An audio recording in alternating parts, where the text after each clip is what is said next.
Good morning students, welcome to class 9. Today we are going to study chapter number 3 part 3. तो part 3 में हम molecule से start करते हैं. तो मॉलिक्यूल कैसे बनते हैं? Molecule is in a general a group. Molecule एक ग्रुप है. मॉलिक्यूल को हम क्या कहते हैं? ग्रुप, जो क्या है, दो और दो से ज्यादा एटम से बनते हैं. किससे बनते हैं? एटम से. दो और दो से ज्यादा एटम से बनते हैं.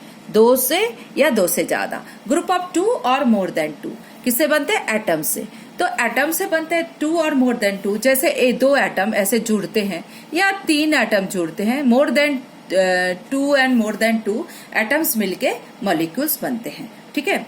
अब atoms of the same element भी हो सकता है, एक ही एलिमेंट के एटम्स भी हो सकता है. जैसे आयरन के दो एलिमेंट मिलके आयरन एटम बन गया, या आप ऑक्सीजन के दो एटम्स ऑक्सीजन मिलके ऑक्सीजन एटम बन जाते हैं. ऐसा हो सकता है. या different element can join together. दूसरे एलिमेंट भी ज्वाइन होके क्या कर सकते हैं? मॉलिक्यूल्स बन सकते हैं.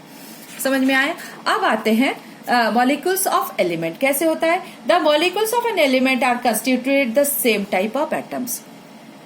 एलिमेंट के मॉलिक्यूल्स, अगर एलिमेंट मॉलिक्यूल्स बनाने जाओ तो एलिमेंट्स के मॉलिक्यूल क्या होते हैं? सेम टाइप ऑफ एटम से बनते हैं.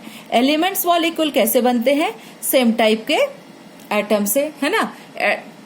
तो देखिए, ऑक्सीजन अगर एलिमेंट है तो ऑक्सीजन एलिमेंट के कितने, दो एटम से ऑक्सीजन बन जाता है. तो एलिमेंट ऑफ मॉलिक्यूल्स किससे होते हैं? सेम टाइप एटम से बनते हैं, एक ही टाइप के एटम से. अब देखिए, बहुत सारे हैं एलिमेंट सच एस आर्गन, और क्या है, आर्गन होते हैं, उसके बाद हीलियम होते हैं. ये एक ही एटम से बनते हैं. किससे? कितने एटम से? ये दोनों एलिमेंट क्या है? वन एटम से होते हैं.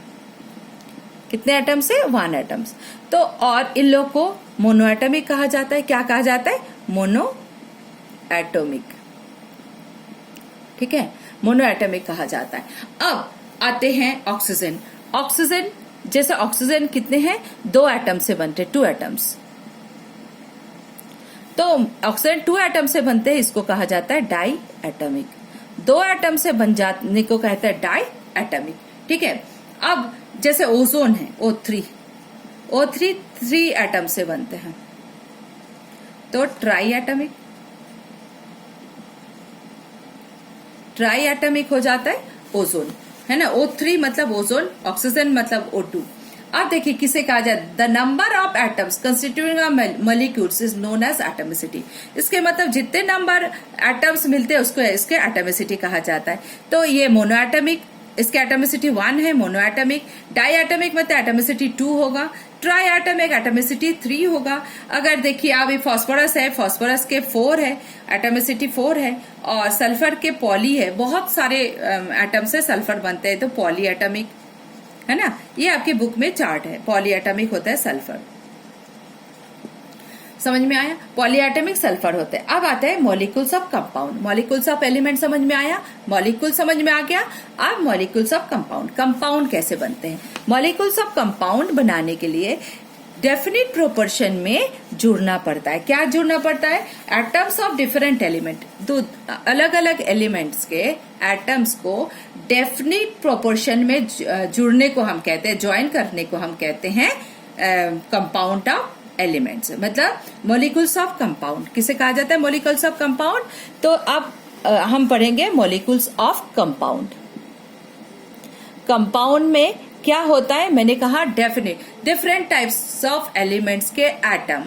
क्या डिफरेंट टाइप्स? मतलब जैसे वाटर, हाइड्रोजन, ऑक्सीजन. वाटर में क्या रहता है? हाइड्रोजन रहता है, ऑक्सीजन रहता है ना. हाइड्रोजन और ऑक्सीजन मिलके वाटर बनते हैं. तो मतलब हाइड्रोजन के एटम्स लगेंगे, ऑक्सीजन के एटम्स मिलके वाटर बनते हैं. और ये प्रोपोर्शन डेफिनेट प्रोपोर्शन में होना चाहिए. क्या प्रोपोर्शन होता है? हाइड्रोजन और ऑक्सीजन के रेशियो 1:8 होना चाहिए, अदरवाइज वाटर नहीं बनेंगे. कंपाउंड हो गया वाटर. वाटर में रहते हैं H और ऑक्सीजन, मतलब हाइड्रोजन एंड ऑक्सीजन.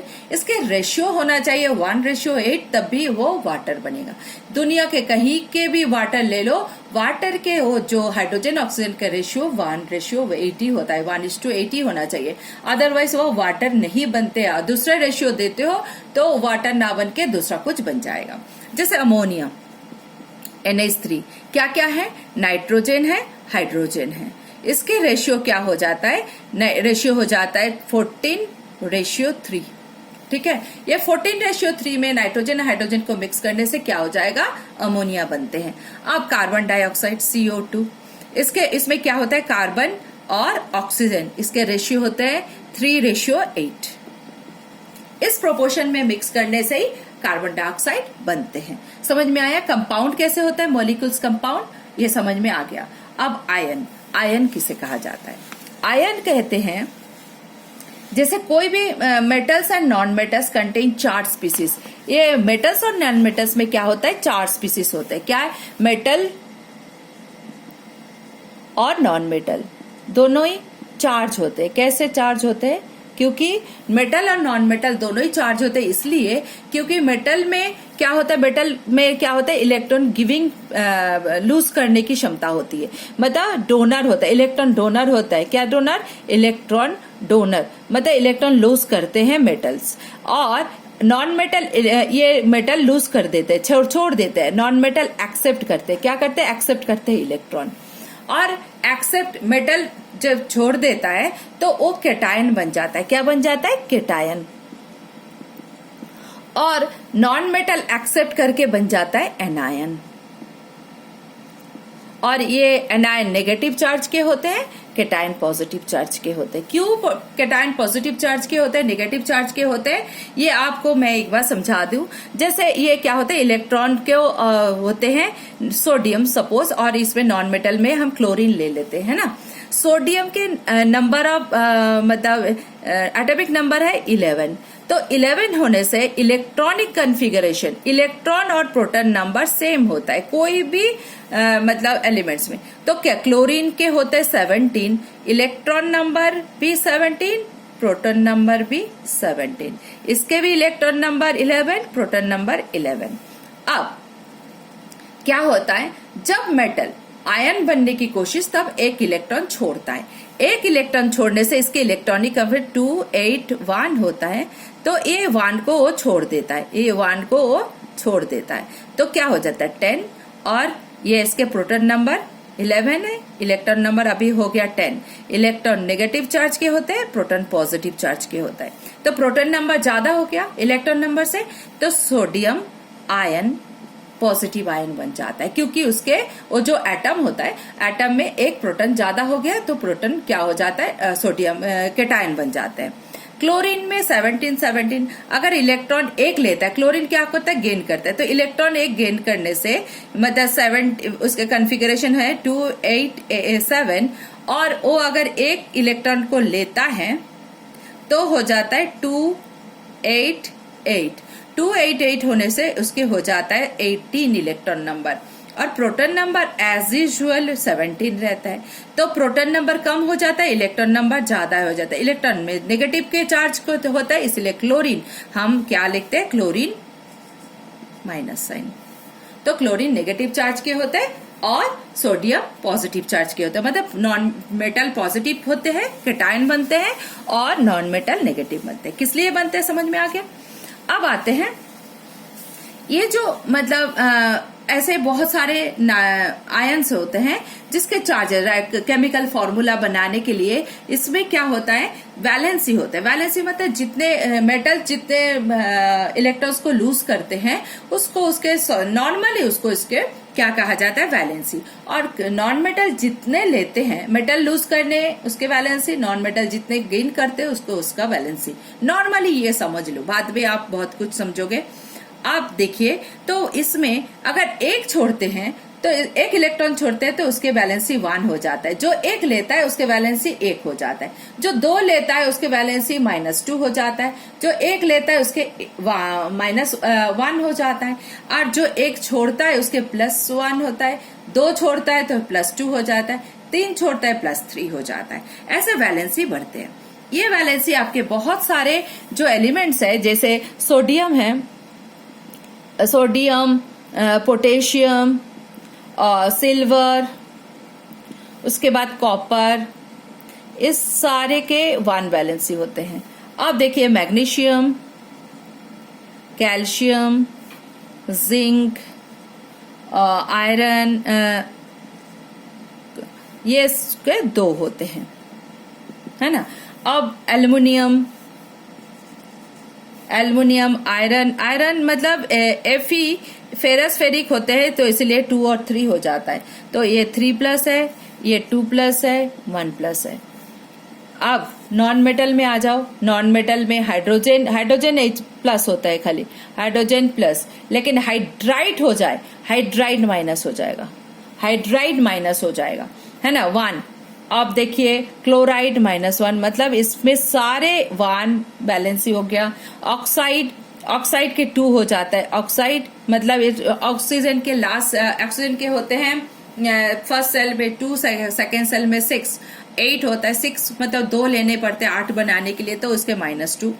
उसके बाद सल्फाइड S2, S-2, ऐसे सारे माइनस हो जाता है नॉन मेटल के, और पॉजिटिव चार्ज हो जाता है मेटल्स के। ऐसे होते हैं। अब फिर कुछ पॉलीएटॉमिक्स आयन भी होते हैं, जैसे अमोनियम के NH4+ होते हैं। हाइड्रोक्साइड OH ये ग्रुप में आता है, माइनस होता है, एक साथ लिखना है। नाइट्रेट NO3 माइनस होता है। ये सारे टेबल आपको लर्न करना है, जो किसके सिंबल के मतलब फॉर्मूला लिखने के लिए आपको ये चाहिए, otherwise you can not right the formula. Formula लिखने के लिए देखिए हम लिखते हैं, जैसे कोई भी फॉर्मूला लिखो, जैसे आपको कहा हाइड्रोजन क्लोराइड लिखो। पहले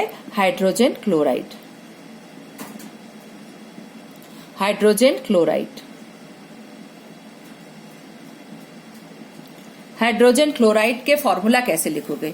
हाइड्रोजन और क्लोराइड में क्या क्या है एलिमेंट? हाइड्रोजन है और क्लोरीन है, ठीक है। हाइड्रोजन और क्लोरीन है, तो आपको हाइड्रोजन एंड क्लोरीन है बोल के इसमें हाइड्रोजन के वैलेंसी 1 है, क्लोरीन के वैलेंसी 1 है। ये प्लस है, ये माइनस है। समझ में आया? तो ये क्या होता है, अपोजिट जुड़ते हैं, इधर जाते हैं, इधर जाते हैं, तो हम HCl हाइड्रोजन क्लोराइड लिखते हैं, HCl।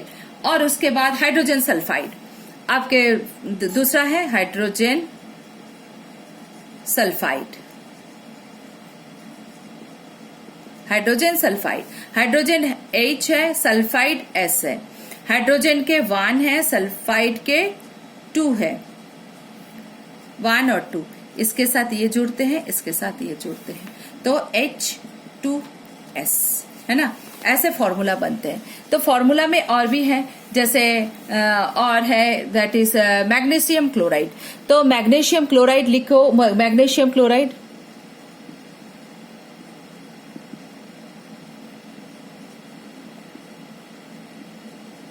Magnesium Mg, chlorine Cl।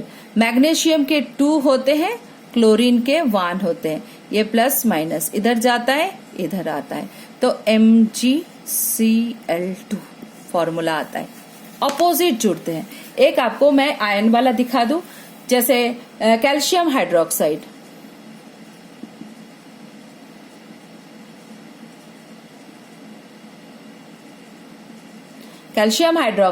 CaOH, Ca के 2 होते हैं, OH के 1 होते हैं। ये प्लस होता है, ये माइनस होता है, इधर ये जुड़ते हैं, इधर ये जुड़ते हैं। आप CaOH, वो H के साथ 2 तो लिखोगे, लेकिन अगर हाइड्रोजन के साथ 2 तो इसके मतलब है हाइड्रोजन, लेकिन आप जब दोनों OH ग्रुप को लिख रहे हो तो ब्रैकेट देना पड़ेगा। NaOH लिखने में प्रॉब्लम नहीं है, NaOH क्योंकि 1 नंबर में हमें प्रॉब्लम नहीं आते। जब आप लिखोगे 2 डिजिट या 3 डिजिट में, तब ये प्रॉब्लम आते हैं, तब उसको ब्रैकेट करना पड़ता है। अंडरस्टैंड? आप आज इतना ही। Next part of the chapter you watch on my next video. Please watch my next video. Thank